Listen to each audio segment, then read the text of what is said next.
और चलिए अब बात कर लेते हैं नाग पंचमी के। पचमढ़ी के नागद्वारी मेले के समय नागद्वार के दर्शन एक अद्भुत आध्यात्मिक अनुभव है।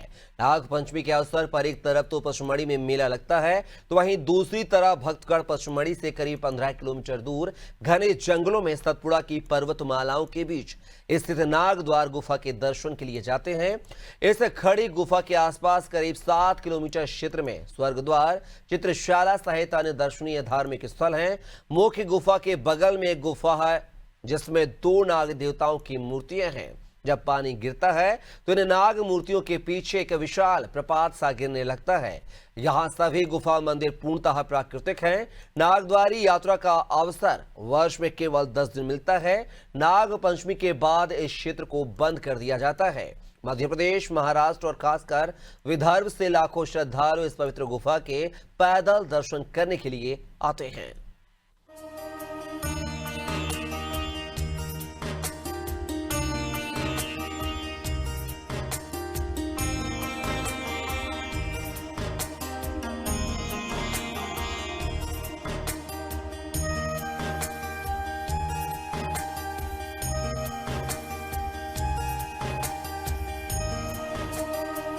देवादिदेव महादेव की नगरी पचमढ़ी की सुरम्य पर्वत श्रृंखलाओं के बीच बम बम भोले की जयकार सुनाई दे रही है। जिस दुर्गम मार्ग पर अच्छे खासे नौजवान को चलने में कठिनाई हो, उस मार्ग पर बच्चे, बूढ़े, गर्भवती महिलाएं, अपंग सभी निर्विकार भाव से नागद्वार के दर्शन के लिए चले आ रहे हैं। ये अद्भुत दृश्य पचमढ़ी की नागद्वार यात्रा का है। नागद्वार यात्रा की कठिनाई और दुर्गम मार्ग को देखते हुए इसकी तुलना अमरनाथ यात्रा से की जाती है। निश्चित रूप से ये अमरनाथ यात्रा के समान ही कठिन यात्रा है, किंतु भक्ति और भावना शरीर के कष्ट का एहसास ही नहीं होने देती। और इसी भक्ति भावना से प्रेरित भगवान भोले के भक्त यहाँ वर्षों से भंडारा लगा रहे हैं, जो प्रतिदिन हजारों श्रद्धालुओं को निःशुल्क भोजन कराते हैं। कई किलोमीटर दूर महाराष्ट्र से आकर इस दुर्गम वन क्षेत्र में पैदल खाद्य सामग्री लाकर भक्तों को ताजा प्रसाद खिलाने वाले इन परोपकारी श्रद्धालुओं से अनादि टीवी ने भी बातचीत की। आपका क्या नाम है? आप कहाँ की रहने वाली? अच्छा, नागपुर से आप। अच्छा, यहाँ आप नागद्वारी मेले में कब आ जाते हैं? 2 दिन पहले, 4 दिन पहले। इससे पहले आ जाते हैं। अभी इस बार कब आ गए थे आप? परसों आए।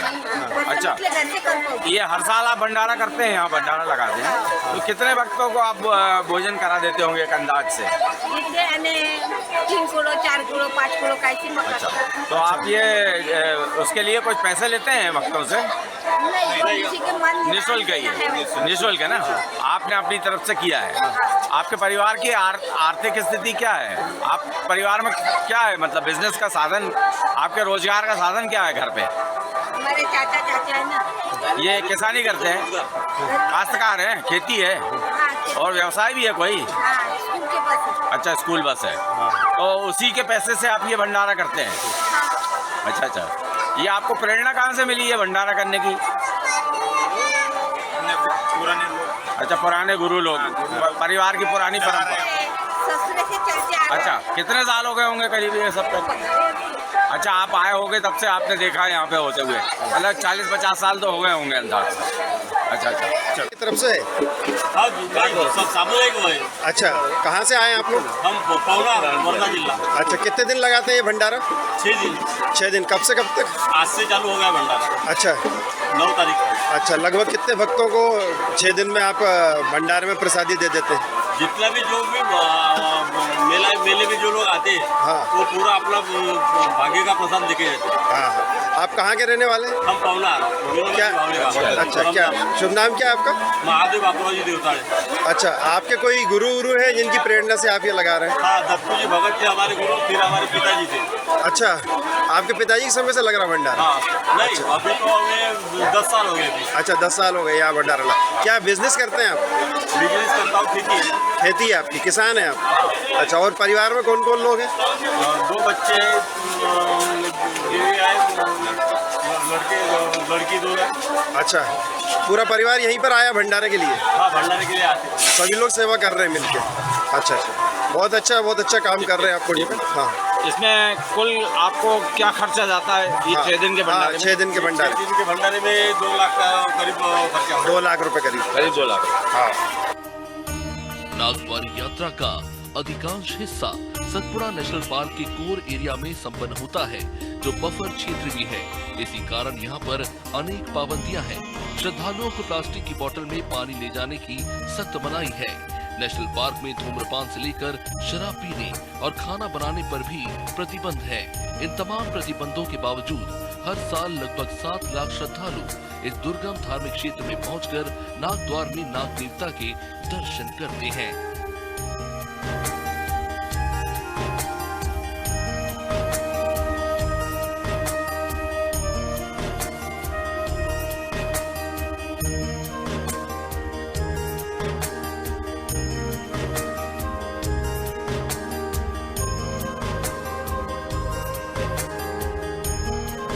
मैं नागपुर से आया हूँ और मेरे को 15-20 साल हो गए मैं यहाँ से आ रहा हूँ, कंटिन्यू आ रहा हूँ। बीच में 1-2 साल कोरोना में नहीं आ पाया हूँ, पर मेरा कंटिन्यू आना चालू है। यहाँ का जो माहौल है और यहाँ का जो सिचुएशन है यानी एकदम यानी एडवेंचर है, बहुत अच्छा लगता है आने के बाद। 2-3 दिन यानी रिलैक्स। पद्मशेष के अपने दर्शन किए? पद्मशेष के मैंने सभी गढ़ कर चुका हूँ, नंदीगढ़ ये सभी के अभी, लेकिन अभी अपने से ज़्यादा होता नहीं, चलना होता नहीं, तो हम जो होता है पद्मशेष पहली पायरी वो कर लेते हैं बस।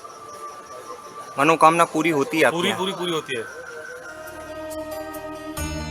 नागद्वार के विषय में कई किंवदंतियां प्रचलित हैं। अंग्रेजी शासनकाल के दौरान भी इस क्षेत्र का गजेटियर में उल्लेख किया गया है।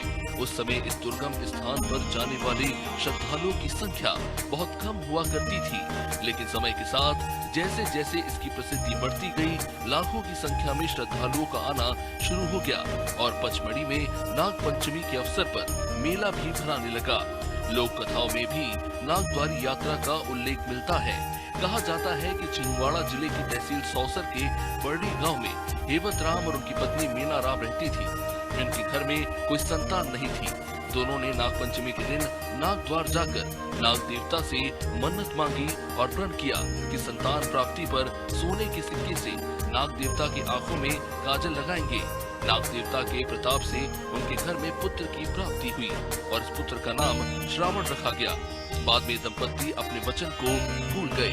नाग देवता ने सपने में आकर दंपत्ति को याद दिलाया कि वे अगले वर्ष नागद्वार पहुंचे।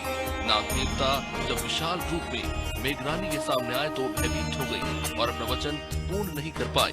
नाग देवता ने कुछ देर प्रतीक्षा के बाद क्रोधित होकर पुत्र श्रावण को डस दिया, जिससे उसकी मृत्यु हो गई। मीना रानी ने सर पटक कर वहीं पे अपने प्राण त्याग दिए। नागद्वार के पास ही श्रावण की समाधि बना दी गई और तभी से यहाँ हर साल नाग पंचमी पर श्रावण मेला लगता है, लेकिन जानकार इसे मात्र एक किंवदंती मानते हैं।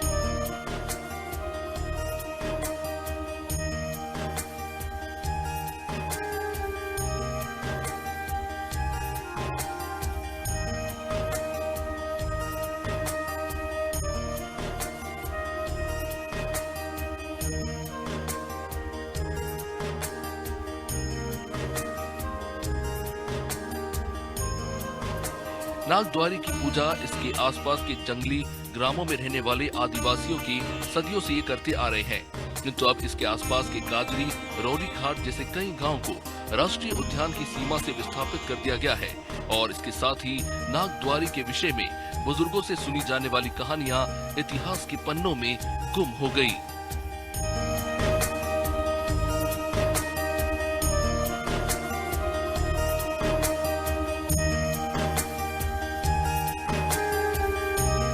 ये नाग देवता है, ये नागद्वार स्वामी, इन्हें नागद्वार स्वामी कहते हैं, पद्मशेष बाबा बोलते हैं। ठीक है, इनकी महिमा है कि ये नाग देवता है, ये रिद्धि सिद्धि की देवता है, ये रिद्धि सिद्धि की देवता है। और अपने पुराणों में भी ये लिखा है कि राम जी के समय में लक्ष्मण का जो ये की है, तो लक्ष्मण के रूप में राम जी के भाई रहे। कृष्ण लीला में कृष्ण जी के भाई रहे, बलराम जी करके, ये उनकी महिमा है। और ये सिद्धि साधना की दैवत है और धन की और वंश, तुम्हारा धन और वंश का ये देवता है। यहाँ अपने लोग मन्नत पूरी करने आते हैं, लोगों की मन्नत पूरी होती है। लोग सब मन्नत पूरी होने के बाद में हर प्रकार की चीज़ यहाँ चढ़ोतरी होती है, सोना चांदी लोहा सब प्रकार की चीजें होती है मन्नत पूरी होने के बाद में। सदियों से पीढ़ियों से लोगों के देव है ये। सोशल मीडिया के इस दौर में पचमढ़ी की नागद्वारी यात्रा विश्व प्रसिद्ध हो गई है। अभी भी यहाँ आने वाले 95% श्रद्धालु महाराष्ट्र मध्य प्रदेश से होते हैं, किंतु 5% श्रद्धालु अब देश के विभिन्न क्षेत्रों से आ रहे हैं। पूर्वोत्तर से लेकर बंगाल और दक्षिण भारत से पहुँचने वाले श्रद्धालु भी नागद्वारी मेले में देखे जा सकते हैं। आने वाले दिनों में नागद्वारी का प्रचार प्रसार होने से श्रद्धालुओं की संख्या बढ़ाने की पूरी संभावना है, किंतु स्थानीय लोगों का कहना है कि इस मेले की अवधि बढ़ानी चाहिए। वहीं दूसरी तरफ नागद्वारी पहुंच मार्ग को भी बेहतर बनाना चाहिए। यदि सरकार इस अद्भुत स्थल के रखरखाव की तरफ ध्यान देगी तो मध्य प्रदेश के धार्मिक पर्यटन को बढ़ावा मिलेगा।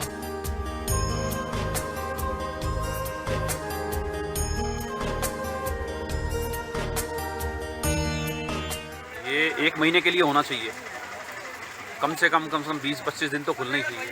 फिर 1 महीना रहे तो ज़्यादा अच्छा है। टाइम लिमिट बढ़ के होना चाहिए। देखने में आ रहा है कि इस समय हमारे पास कुछ भीड़ काफी तादाद में आ रही है। भीड़ की अत्याधिकता से व्यवस्था जगमगा रही है और मैं प्रशासन को बोलूँगा कि ये मेला 10 दिवस के जगह 20 दिन के लिए होना चाहिए। तो देखा आपने, नागद्वारी दर्शन यात्रा की छटा ही निराली है। जंगल के इस रास्ते पर चारों तरफ झरने बहते हुए दिख जाते हैं। हरियाली से भरपूर जंगल में गिरते जलप्रपातों से पानी का अनहद नाग गूंजता हुआ नजर आता है। यहाँ की हरियाली मन को मोह लेती है और यहाँ का दृश्य सम्मोहित करता है, बांध लेता है। ऐसी अनुपम हरितमा के बीच प्राकृतिक सौंदर्य के मध्य नागद्वार के दर्शन अपने आप में अलौकिक और अनुभव है।